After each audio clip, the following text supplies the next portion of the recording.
All right, on today's video, we are back at the Crawford County Sportsman's Club, and today we are out here to do the review on the Lone Wolf Dusk 19. All right, this gun is clear, no mag, nothing in the chamber. Let's talk a little bit about this Lone Wolf Dusk 19. This is not my gun. We went over that in the unboxing video, and I will link that in the description below.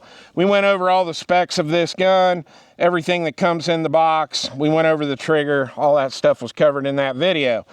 This is actually Matt's gun from the RTT Guns and Gear channel. Now, Matt is a really good friend of mine, and Matt let me borrow this gun because I've heard nothing but good things about this, and I've been wanting to do a review on one. Now, this gun is made by Lone Wolf. This is a serialized firearm, so this does have to be sent to an FFL. This is a complete firearm. Now, this gun also has the Viridian RFX 45. This is an enclosed emitter green dot, and now that I have it outside and out of the studio, this is a really, really nice green dot. So we're going to be doing a video on the dot, but today we're just going to focus on the Dusk 19. All right, now for the people who did not watch the unboxing video, I will go ahead and roll the specs in on the screen, and you can pause it if you want to.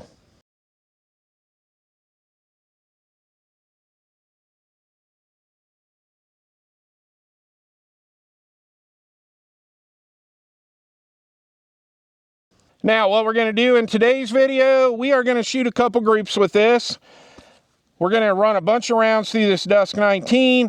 I've got USPSA targets set up. We got a couple pieces of steel. We're just going to have some fun. We're going to talk about the gun as the day goes on, talk about the grip texture, how this gun feels in my hand. We'll talk a little bit about the suppressor height iron sights, and yes, they do co-witness through the Viridian RFX 45. This should be a pretty fun video. All right, we're going to start off shooting some 10-shot groups here at 10 yards. We're going to be using my Steel Valley casting reloads for this test. If you are a reloader, go to my website, head over to the weekly deals section, and check out Steel Valley Casting. You'll be glad you did. All right, if you guys see me turning this light on today, it's because we're out here doing a review on this Warriorland Crossbow MA1 light. Now, we're going to be using my factory Glock mags with the Strike Industries EMP mag extensions. We're going to shoot a 10-shot group at the middle left target. Here we go.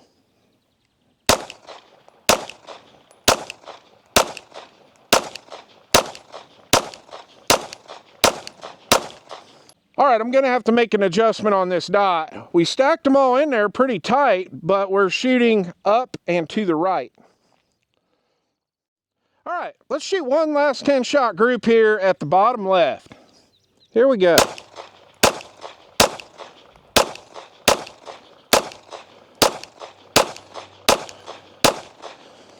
Kept them all pretty tight there together, except for a couple of them. This thing is awesome. This is one hell of a gun. All right, this gun is clear, no mag, nothing in the chamber. My first thoughts after shooting the first couple groups with this, I love the way this gun feels in my hand. This raised texturing here on the grip, we talked a lot about this in the unboxing video, but this thing just fits my hand really well. Even for a 19 size pistol, this little flare on the magwell here, this thing just, it really feels really good in the hand. Got that nice deep undercut. Now, the other thing we talked about in the unboxing video was the trigger. And in the unboxing video, I said I didn't know if I really liked the trigger that much. It wasn't bad, but I didn't think it was really that good. Well, my whole tune's changed on that now after shooting those first couple groups. You can really run this trigger fast. You've got that take up, and it is a little squishy right there. Now, the brake's nice and clean, but even in the unboxing video, I said the reset on this was a little long. But the trigger, it just works. And having this nice aggressive stippling here on the ledge, you can really bite into that. And this thing just shoots super flat. All right, we got 20 rounds of CCI Blazer 115 grain loaded up. We got a couple steel targets. We got some USPSA targets. We're just gonna fire 2 shots into each target, transition back and forth. All right, here we go.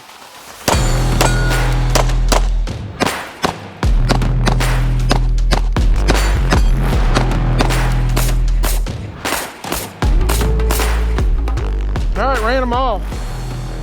Man, this gun runs good. Let's get out and check our targets. All right, we got both hits on steel. 3 Alpha, 1 Charlie.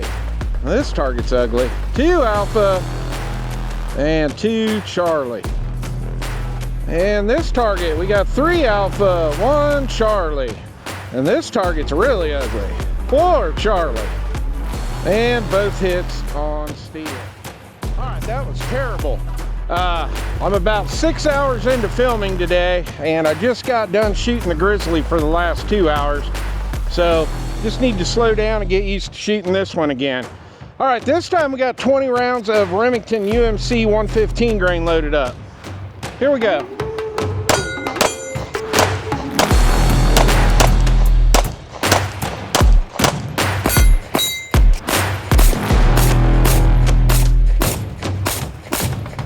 All right, ran them all. It's like I'm still shooting to the right a little bit. I don't know if I need to make a dot adjustment or what, but I think they're a little better than the last ones, but we'll get out and check them. All right, we got both hits on steel. 2 Alpha, 2 Charlie, just barely. 2 Alpha, 2 Charlie. This one we got 4 Alpha. Good Lord, this one here, we got an Alpha, 2 Charlie, and a Delta. Yeah, we're definitely making an adjustment on that dot. All right, and then our far piece of steel, we got both hits. All right, this gun's clear, no mag, nothing in the chamber. Now, I'm a left-handed shooter, and I want to talk about a couple more things on this frame that I really like. One, the slide lock, slide release on this.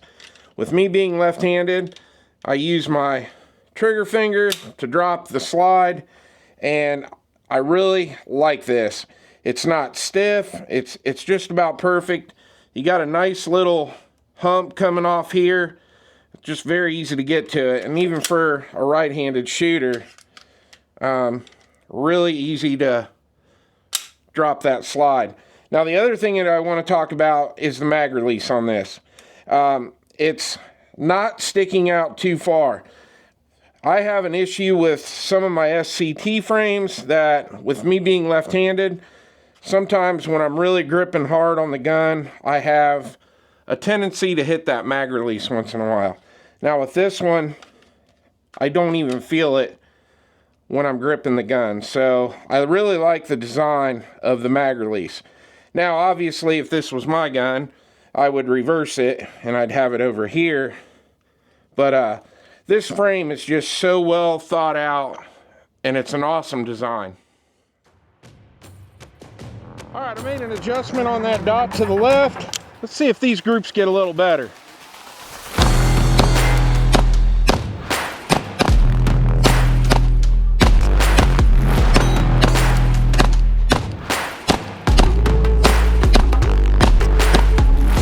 All right, ran them all. That was actually a mixture of CCI Blazer, Remington, and my reloads. All right, still on the left, both hits. Next target, we got 3 Alpha, 1 Charlie. And our next target, we got 4 Alpha. And our next target, we got 3 Alpha, 1 Charlie. And our next target, we got 3 Alpha, 1 Charlie. And we got both hits on steel. That's a lot better. All right, we got the last of the Remington UMC loaded up. I did make one more slight adjustment to the left on the dot. Here we go.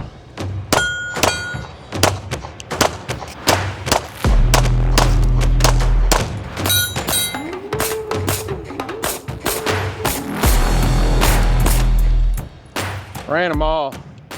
Man, this gun just runs so good. Just feels good. Great gun.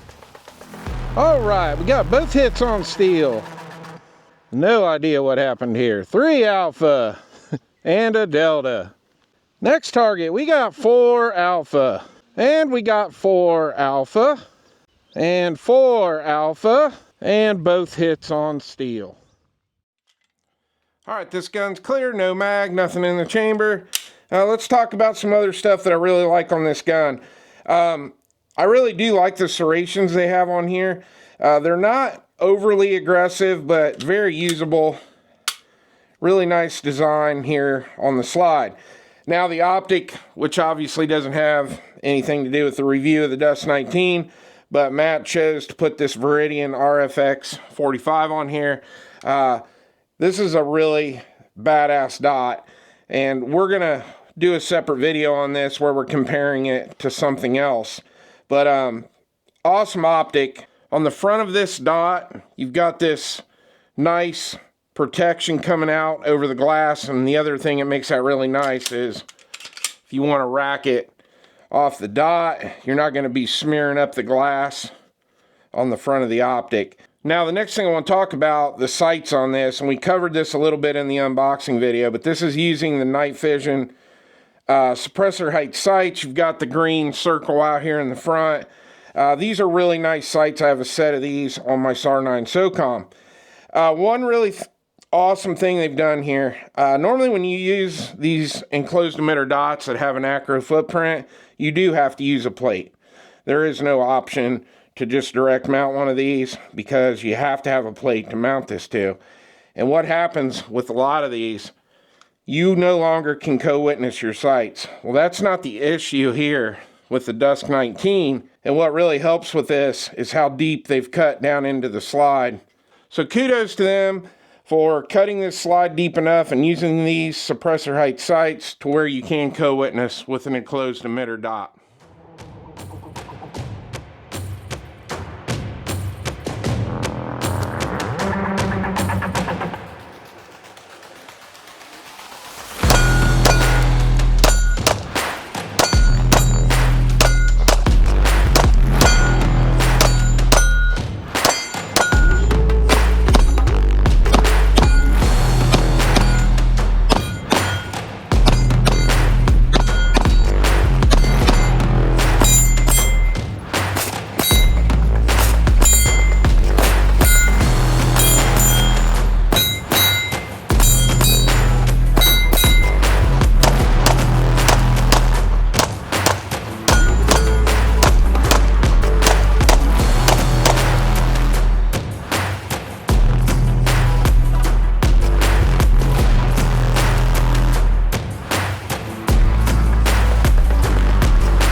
Alright, this gun is clear, no mag, nothing in the chamber.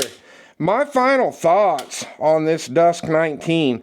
I really like this gun, and I really want to thank Matt for sending this out to the channel for me to review. This is just awesome. Now, as far as Glock 19 clone style pistols that I've shot, I will probably have to say this is my favorite yet. There are some out there I haven't shot. I haven't ever shot like a gun from Zev or anything like that. But I will say this, I've shot a lot of shadow systems, and I would much rather have the Dusk 19 over any of the shadow systems pistols I've shot. Now, I do have a con about this, and it's a con that I have with about any clone that I review on the channel. We do not have the slide lock, slide release over here. It's not ambidextrous when it comes to that. But that's just the downfall of being a left-handed shooter. But what I do like is the fact that you can reverse this mag release, so that is a plus. Like any of these other clones, I just wish we had ambi slide lock slide releases on this. We ran a light on this all day. This rail worked great with that. Like I said, you can put the Streamlight TLR1 HL on here. That's how Matt runs it. The gun was 100% reliable all day, running reloads, running factory ammo, and the trigger was actually surprisingly good once I got it out to the range and started shooting it. This gun, I want to say it's right around 600 beans, but after shooting this today, I might just have to get myself on. This is a really awesome gun. Well, I hope you enjoyed the video. Please like and subscribe, and I'll see you on the next one.